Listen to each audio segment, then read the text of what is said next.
If I die today, I'ma go and get some money. If I die today, I'ma go and get some money. If I die today, if I die today.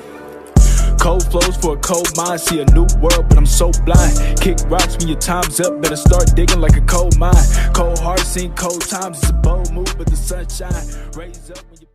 Good morning, Cardano Army. It's your boy Boomin coming at you with yet another video, guys. Thank you so much to everyone who's been watching, liking the videos, all that good jazz. Thank you to our wonderful Patreon subscribers, Catherine B. Offload, C. Kraken, Fruits, Dave Maryland for Crypto, and VET Docky.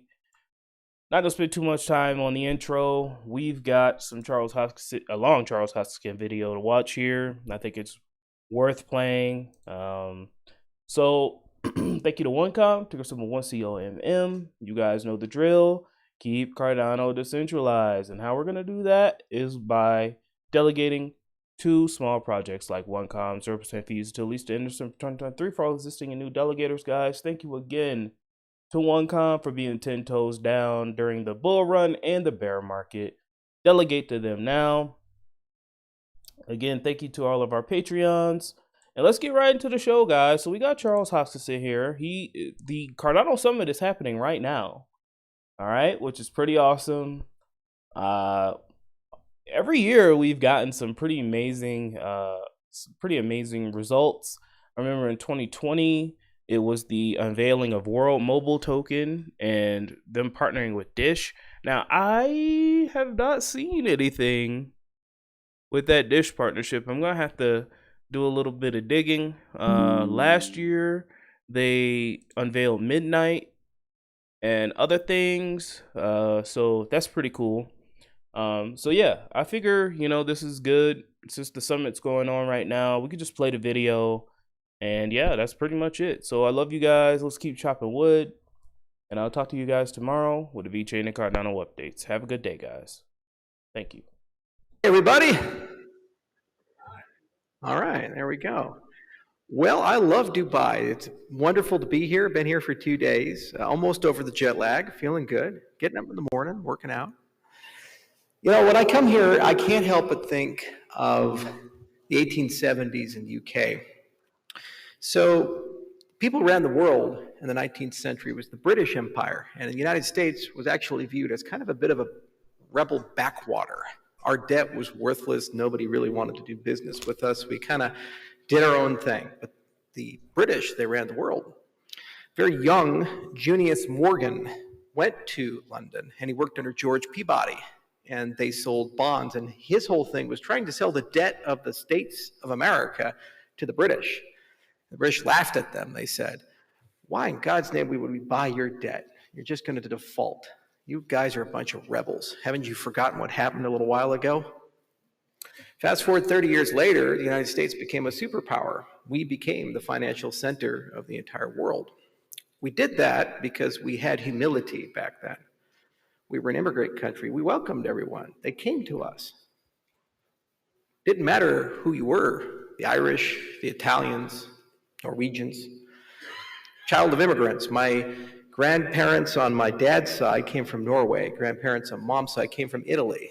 They were dirt poor, came to America, did great things. And from that, we built a great society.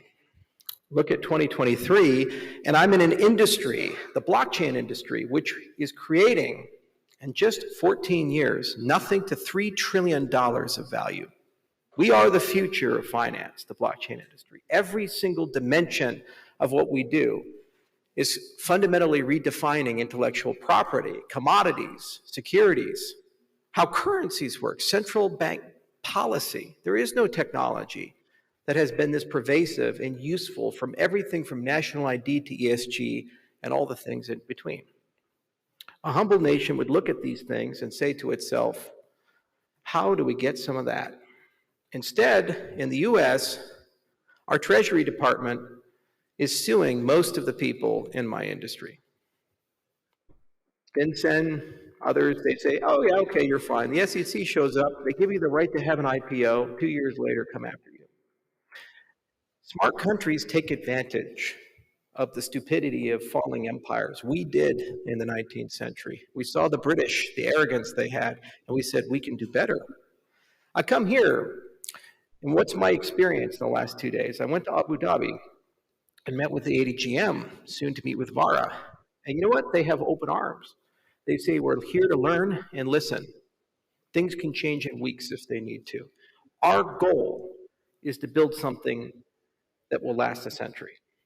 And you are one of the industries that matter, just like AI, property tech, just like all the sustainability solutions, synthetic biology, nanotechnology, these types of things, they matter because they don't create the jobs of today. They create the jobs of the next 3 generations. Just like complex financial markets were the jobs of the future. They just didn't matter so much to an agricultural society or an industrial society in the 1870s. But a few people along the way realized that maybe, just maybe, high finance is going to be a big thing. And it became a big thing for their children and their grandchildren. So I love being here. And I wanted to share what I think makes our industry so special. I wanted to share, in the limited time I have, what we're doing real time. So this industry is all about exponential technologies. It's about this idea that a small group of people can come together. Like with Ethereum, it was 8 of us, not very big. Cardano, 2 of us, not very big. And create ecosystems that now span over 100 million people in less than 6 years, and at the all-time high, $500 billion of value. Ecosystems that talk at their core about reimagining how governance should work. We all are familiar with corporations and LLCs and all these things. How do those work in these giant global economies when you have subsidiaries in 100 countries and half of them are at war with each other? Look at the US and Russia, for example. How will they ever agree on ESG now? They can't. So it's left to us in the private sector to think of new structures and models. And when we look to the cryptocurrency industry, right here, right now, we're developing completely new ways of thinking about how people organize and decide. Why? Because we tell all of you, we're decentralized. We're decentralized. Well, what does that really mean? It means Windows without Microsoft. It means the iPhone without Apple. It means Android without Google. That's hard. Because who's in charge? How do you get a product backlog?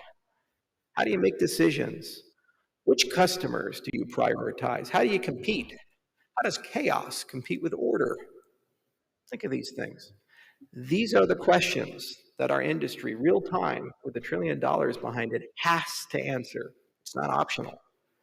The roadmap of Ethereum, the roadmap of Bitcoin, the roadmap of Cardano, we have to figure out governance structures to include everybody. We look to the greatest growth in the world. It's Africa. You go to Ethiopia, Kenya, Sub-Sahara, 70% of the population's at or under the age of 30. Those are the young people. By 2050, the 2060s, trillions of dollars of new wealth is going to be created. There's no preferences for Google or Microsoft or big companies or a particular governance structure, a particular corporate governance structure, ways that currency should work. They don't care. They get to decide a completely new way of doing things, just like Japan did in the 1950s, because they had to rebuild everything. And look at where that got them, how quickly they became a superpower again. Well, our industry is growing fastest there. The #1 country for crypto adoption is Nigeria. 200 million people, 30% of the population. And that's just the beginning. And what we're doing real time is we're reimagining how microfinance should work, remittances should work. We're reimagining how all things ought to be done on a transnational basis. We don't need laws. We build structures in the code itself. You go from don't be evil to can't be evil. Let's try to prevent fraud to the system itself prevents fraud. This is an example of just one of many things we think about in our industry. We're the world leader in digital identity. We invented new standards like self-sovereign identity. It's something called the DID, the Decentralized Identifier standard that came out in 2013 from the W3C. Well, guess what we're doing? All this tech in the crypto space, real time, it's inventing ways to prove things without revealing things. You come to America, you want to get a beer. You have to be at or over the age of 21. Well, how do you show that? You pull out your ID, passport, your driver's license, some government issued ID. You don't just show your age. You show your address, your name, organ donor. Some states, I think they have the social security number. Not exactly something you want the bartender to know, but you have to do it because that's the only way you can prove it. What if you had a system that would just say yes? Is it pre-tax or post-tax money? Are you a registered or accredited investor or not? Are you a U.S. citizen or not a U.S. citizen?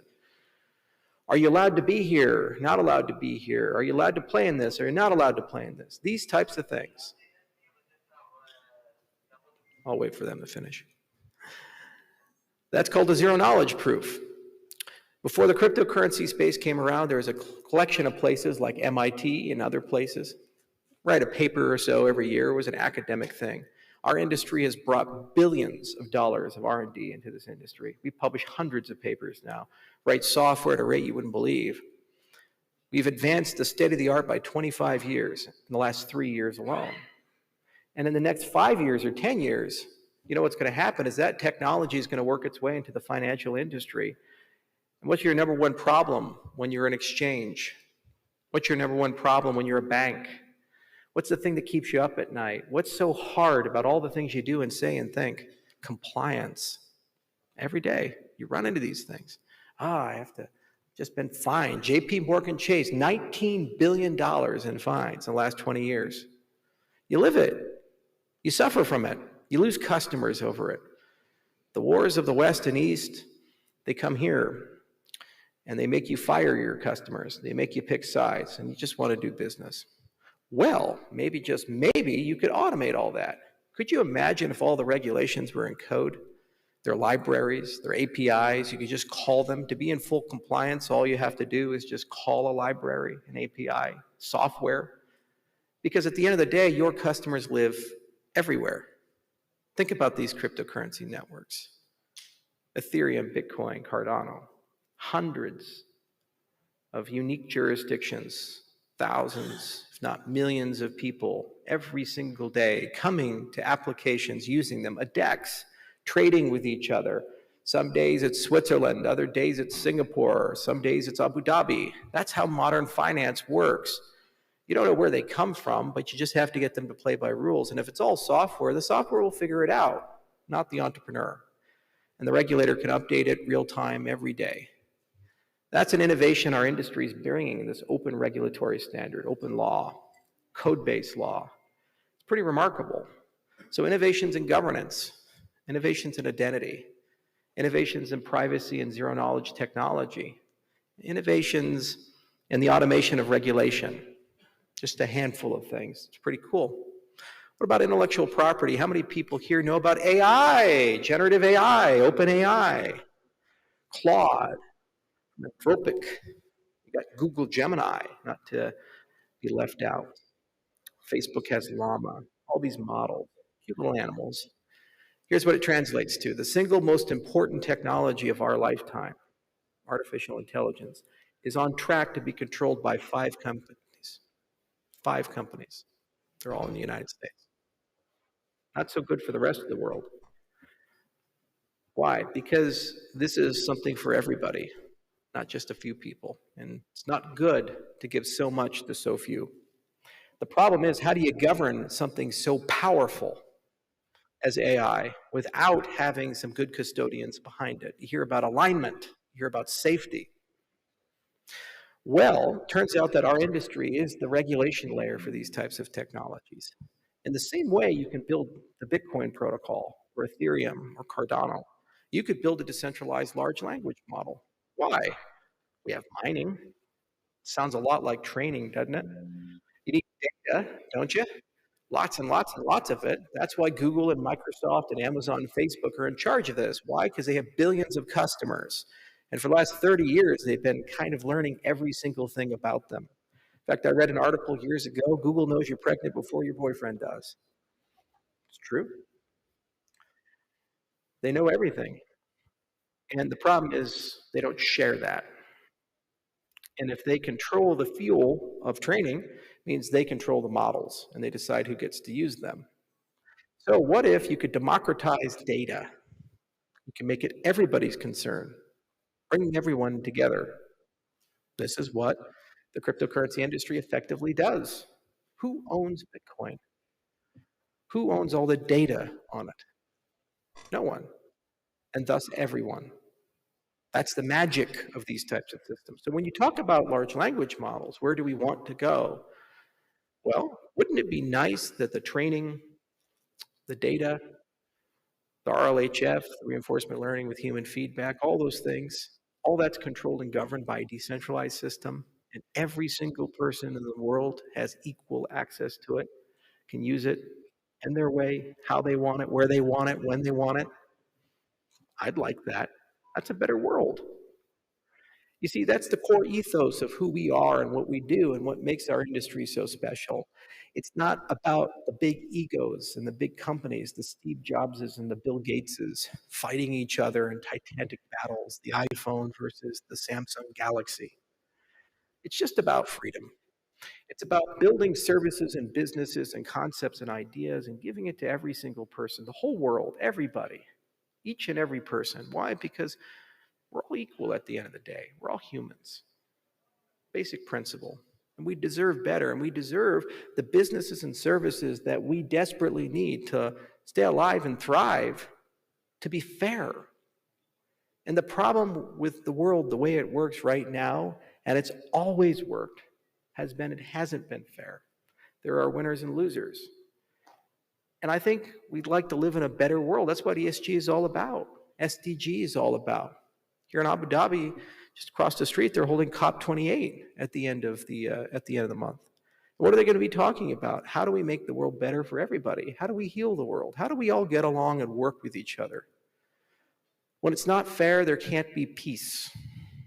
We can't love each other. We can't work together. The blockchain industry, our core contribution is allowing us to reimagine and rethink how business ought to work when we get rid of all of these regressive models of monopolies and middlemen and infrastructure that robs us of our dignity. And it doesn't matter the industry.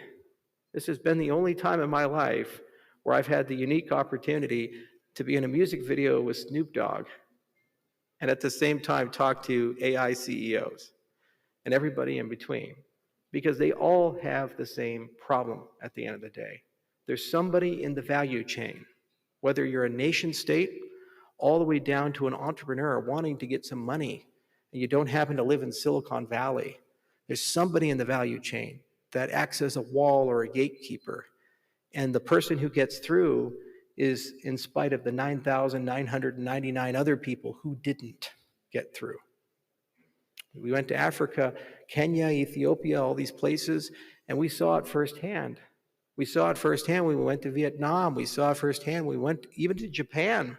Huge difference between the people born and live in the countryside from the people that live in Tokyo. And that's what our industry is contributing. It's who we are. It's what we do. That's why we grew from nothing to trillions of dollars. And that's why we have durability. You see, because it's, at the end of the day, philosophical. It's a way of life. It's a vision. It's not just technology. It's not just businesses. It's not just services. You can always copy technology. You can always take a photocopy of Mona Lisa. You can take art and replicate it, but you can't be Da Vinci. They're made. And when you think about the next 5 years or 10 years or 20 years, the winners and losers are not going to be the people with the most brilliant scientists, the people with the best engineers, the people with the best businessmen. It's a global world now. They travel, they move around. South Africa wasn't a very good place to run businesses in, so they lost Elon Musk. He came to America, and now he runs our space program.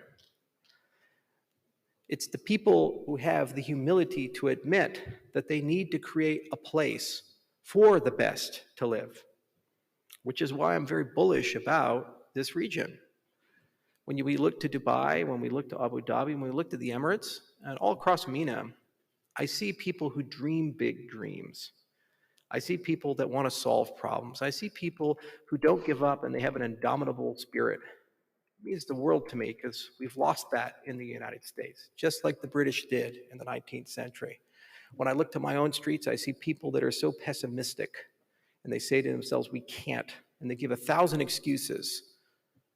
To give you an example, we built the Golden Gate Bridge in San Francisco under budget and ahead of schedule.